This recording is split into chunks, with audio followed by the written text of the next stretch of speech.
olmayan da sen. Anla ki çok çetindeyim, eynirəm özge bir yarı. Ben senin hesretindeyim.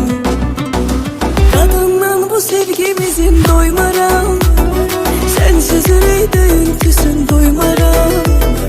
Sen Allah'ın möcüzesi, payıma düşen hediye.